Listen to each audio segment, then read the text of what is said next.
الله أكبر الله أكبر الله أكبر الله أكبر الله أكبر الله أكبر الله أكبر الله أكبر الله أكبر كبيرا والحمد لله كثيرا وسبحان الله بكرة وأصيلا الحمد لله الذي جعل هذا اليوم عيد المسلمين وجعل عيد الأضحى وعبادة الحج من شعائر الله وأحبائها وجعلنا من المتقين أشهد أن لا إله إلا الله وحده لا شريك له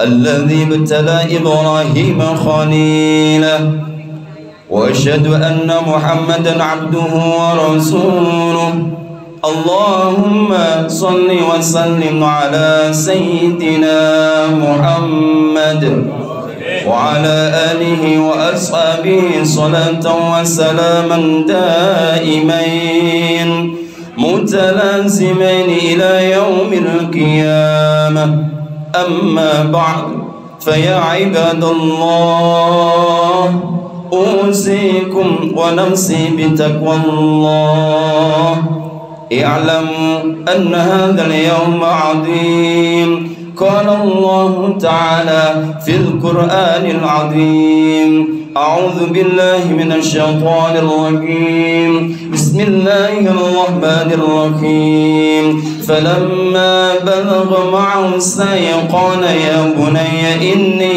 أرى في المنام أني أذبحك فانظر ماذا ترى قال يا أبت افعل ما تؤمر ستجدني إن شاء الله من الصابرين فلما أسلم وتله للجبين وناديناه أن يا إبراهيم قد صدقت الرؤيا إنا كذلك نجزي المحسنين.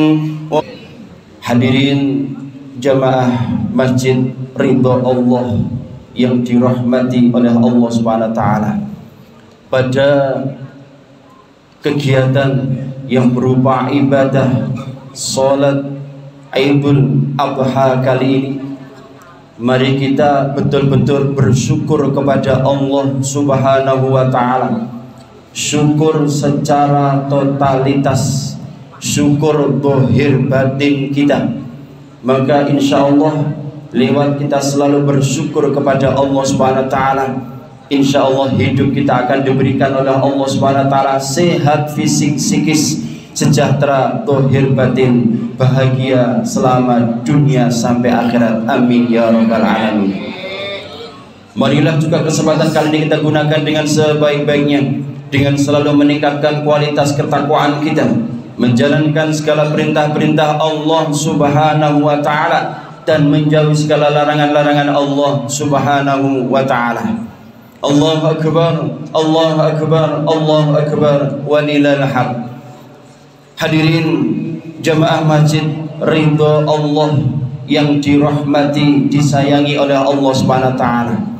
Pada khutbah Idul Adha kali ini kita ingin memetik pelajaran dari kisahnya Nabi Ibrahim alaihissalam dengan Nabi Ismail alaihissalam yang kami rangkum dengan huruf atau kata THR. Apa itu? T-nya adalah titipan, H-nya adalah hati-hati, R-nya adalah rukun. Hadirin jamaah rahimakumullah, yang pertama adalah T, titipan, bahwa proses Nabi Ibrahim alaihissalam dengan Nabi Ismail alaihissalam ini adalah perumpamaan hidup kita. Kita ini semuanya adalah rata-rata Ibrahim dan pasti punya Ismail. Dikandung maksud hadirin jamaah rahimakumullah, kita ini punya harta, punya jabatan, punya keluarga, punya prestasi, dan apapun yang kita cintai, apapun yang kita cintai, yang kita miliki, itulah Ismail, dan diri kita adalah Ibrahim. Maka hadirin jamaah rahimakumullah, sebenarnya Nabi Ibrahim dan Nabi Ismail itu yang dikorbankan adalah waktu itu bukan putranya Ismailnya, tapi yang jelas adalah kepemilikan kita. Kita cinta dengan harta, kita cinta dengan anak, keluarga, suami, istri, jabatan, dan lain sebagainya. Itu nanti akan diambil oleh Allah Subhanahu wa ta'ala, dan kita harus siap. Maka seringkali kalau kita ada masalah dalam hidup, ada musibah dalam hidup kita adalah ucapannya inna lillahi wa inna ilaihi rajiun. Sesungguhnya kita ini adalah miliknya Allah Subhanahu wa ta'ala dan akan kembali kepada Allah Subhanahu wa ta'ala. Dan tentunya yang harus kita waspadai, kita nanti akan mempertanggungjawabkan apa yang kita miliki.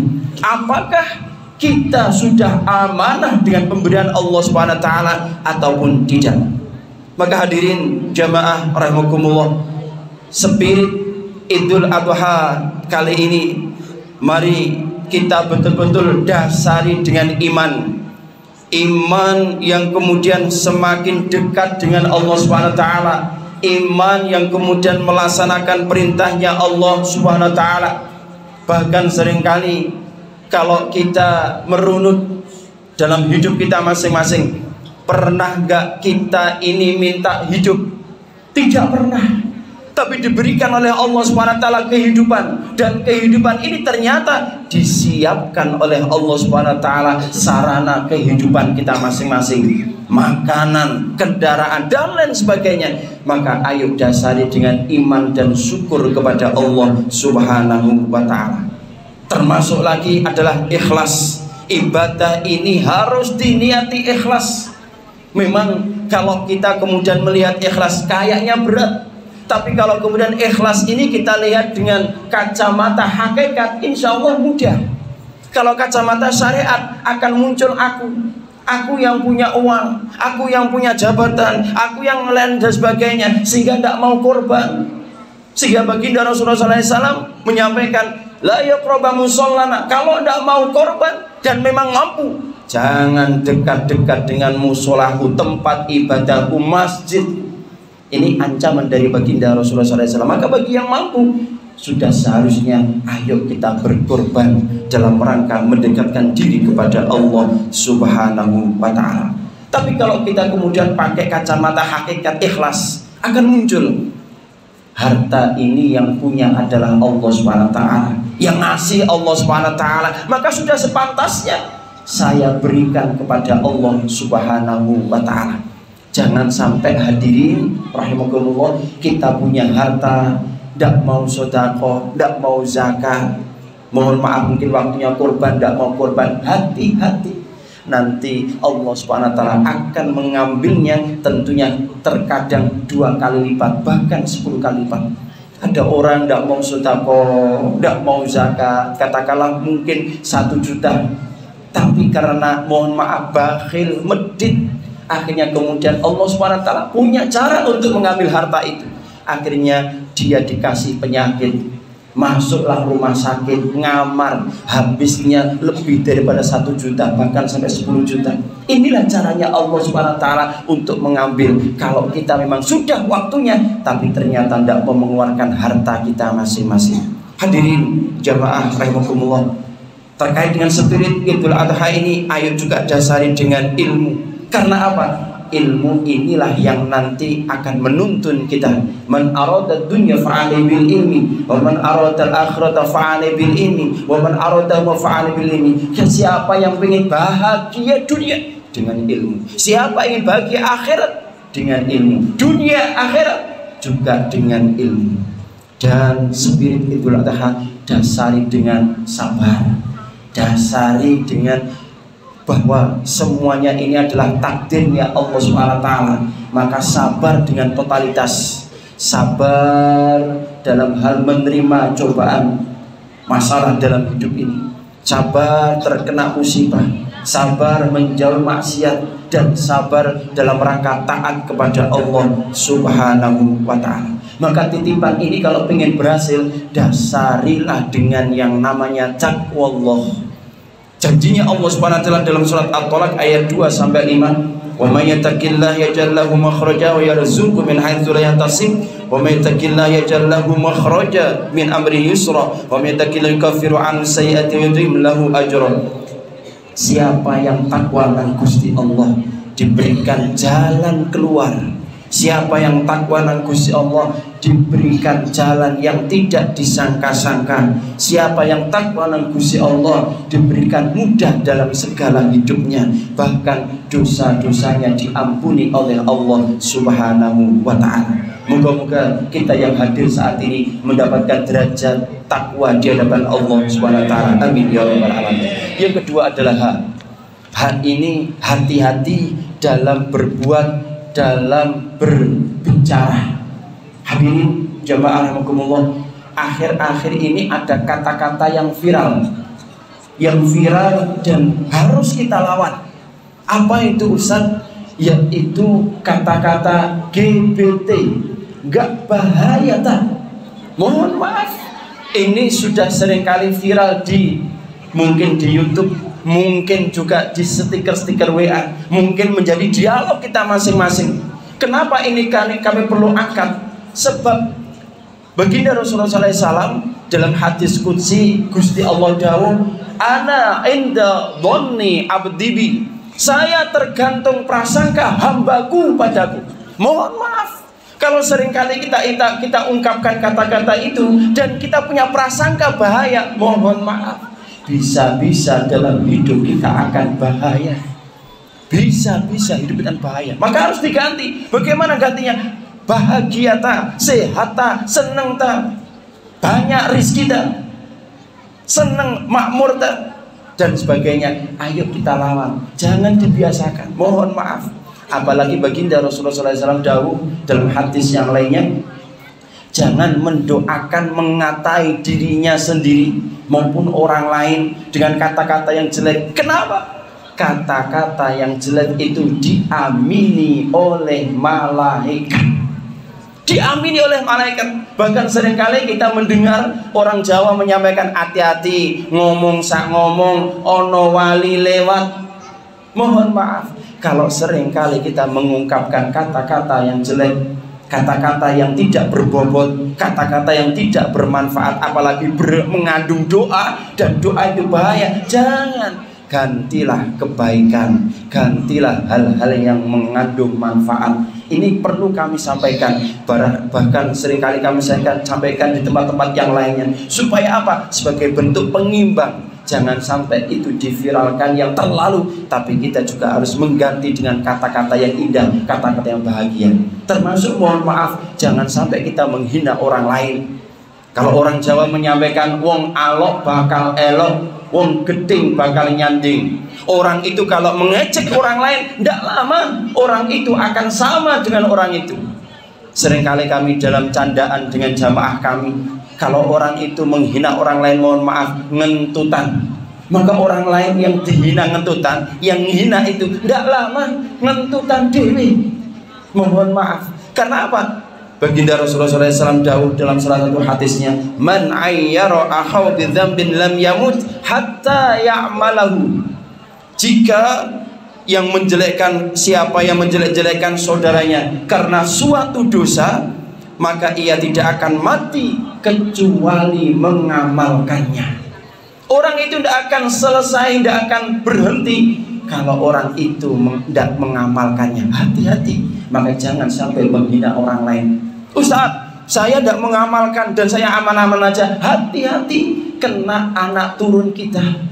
Maka mohon maaf hadirin jamaah rahimakumullah, jika di antara kita menjumpai anak nakal, menjumpai anak pang di tengah jalan, jangan dihina, jangan dirasani, jangan digibahi. Doakan, ya Allah, yang saat ini saya lihat secara zahir anak ini adalah, mohon maaf ya Rob, jelek, anak ini mungkin akhlaknya kurang bagus, tapi ya Rob, saya sangat dapat percaya anak ini nanti akan membuat perubahan untuk bangsa Indonesia menjadi perubahan yang baik. Anak itu menjadi anak yang soleh dan solehah, dan moga-moga berbarokahnya anak itu yang kami lihat zahirnya jelek, moga-moga agama Islam berkembang, bermanfaat, bermartabat juga anak itu. Ini penting. Jangan sampai kita menghina orang lain, khawatirnya hinaan itu, candaan itu berefek pada kita sendiri. Allahu Akbar, Allahu Akbar, Allahu Akbar, walillahil hamd. Kita lihat Nabi Ibrahim alaihissalam dengan Nabi Ismail alaihissalam ketika mau disembelih, yang disampaikan sangat sopan. Wahai anakku, saya mimpi ketemu dengan Allah Subhanahu wa taala untuk menyembelihmu. Bagaimana nak? Apakah perlu saya laksanakan atau tidak? Karena anaknya soleh, orang tuanya juga soleh. Bukan hanya, mohon maaf, namanya yang soleh, bukan hanya itu, tapi memang pribadinya soleh, dohir batinnya soleh. Orang tuanya soleh, anaknya soleh, jawabannya menyenangkan. Wahai bapak, wahai ayah, kalau memang itu perintah Allah SWT, laksanakan, saya ridho. Moga-moga panjenengan dengan saya ketemu dengan orang-orang yang sabar, ketemu dengan orang-orang yang ikhlas. Ini loh hadirin jamaah rahimakumullah, kalau kita ingin mencetak anak-anak yang soleh, jadi soleh dulu. Jangan kita kemudian, mohon maaf, anaknya disuruh sholat, orang tuanya tidak sholat. Anaknya disuruh ngaji, orang tuanya malah, mohon maaf, melihat TV dan lain sebagainya. Ini mana mungkin perkataan kita akan didengarkan oleh anak kita masing-masing. Hadirin jamaah rahimakumullah, Allahu Akbar, Allahu Akbar, Allahu Akbar, walillahil hamd. Yang terakhir adalah R, rukun.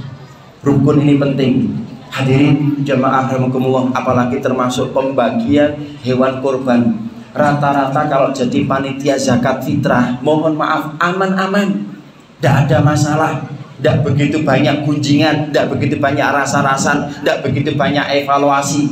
Karena apa? Roto-roto sudah punya beras. Tapi kalau daging, mohon maaf, mesti banyak jadi masalah. Baiknya juga masalah, mohon maaf, apalagi jeleknya.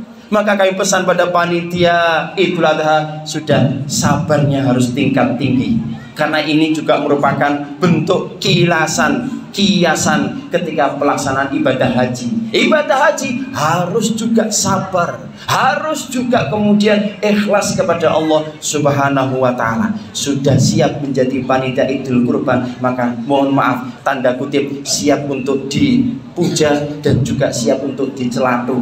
Itu sudah biasa, maka harus tegar, harus ikhlas, harus kemudian jangan kedepankan muring-muringan, ayo kedepankan yang namanya hati yang sabar, hati yang ikhlas. Begitu juga dalam kehidupan kita sehari-hari. Hidup kalau rukun berarti syukur nang Gusti Allah. Orang kalau syukur ditambahi karo Gusti Allah. La in syakartum la azidannakum wa la in kafartum inna adzabi lasyadid. Ini penting. Kalau kita mau bersyukur ditambahi. Kita mau bersyukur kepada Allah SWT, punya istri, punya suami, disyukuri. Nanti pasti ditambahi, bukan dalam bentuk kuantitasnya, tapi ditambahi kualitasnya, tambah solehahnya. Mungkin yang kemarin kurang gemuk dijadikan oleh Allah SWT, karena syukur dijadikan gemuk oleh Allah SWT. Ini bentuk syukur dan lain sebagainya. Termasuk kita punya anak, ayo syukuri. Jangan hanya dituturi saja, tapi juga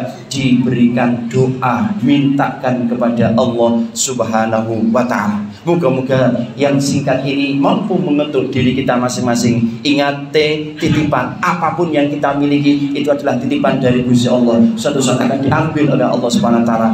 Hati-hati dalam berbuat, bertindak. Sebab apa? Mulutmu adalah harimau. Tingkah laku kita juga nanti akan berbahaya dilihat oleh orang lain. Kita dihargai juga karena lisan dan perbuatan kita. Kita tidak dihargai juga karena lisan dan perbuatan kita. Yang terakhir, ayo jadi orang yang rukun. Orang rukun itu enak. Kemana-mana akan ketemu dengan teman, kemana-mana akan ketemu dengan sahabat, kemana-mana musuhnya itu sangat kecil, bahkan mungkin tidak ada. Karena apa? semuanya dipandang adalah kiriman dari Allah Subhanahu wa ta'ala. Ada orang yang menyakiti, itu kiriman Allah. Orang yang menyenangkan juga kiriman Allah Subhanahu wa ta'ala. Moga-moga diberikan oleh Allah Subhanahu wa ta'ala umur-umur yang barokah, rezeki yang barokah, keluarga yang sakinah mawaddah barokah. Diberikan oleh Allah Subhanahu wa ta'ala generasi penerus yang soleh dan soleha. Dan moga-moga semua masalah hidup kita dimudahkan, dilancarkan oleh Allah Subhanahu wa ta'ala, masalah dunia sampai akhirat. Dan moga-moga kita semuanya diwafatkan oleh Allah Subhanahu wa ta'ala dalam keadaan husnul khotimah, husnul khotimah, husnul khotimah. Serta kita semuanya beserta anak turun kita moga-moga dimasukkan ke surganya Allah Subhanahu wa ta'ala bersama teman-teman kita, sahabat kita, guru-guru kita, kedua orang tua kita. Dan moga-moga bersanding dengan baginda Rasulullah sallallahu alaihi wasallam. Amin ya rabbal alamin. أعوذ بالله من الشيطان الرجيم بسم الله الرحمن الرحيم إن الذين قالوا ربنا الله ثم استقاموا تنزل عليهم الملائكة ألا تخافوا ولا تحزنوا وأبشروا بالجنة التي كنتم توعدون. أقول قولي هذا فاستغفر الله إنه هو الغفور الرحيم.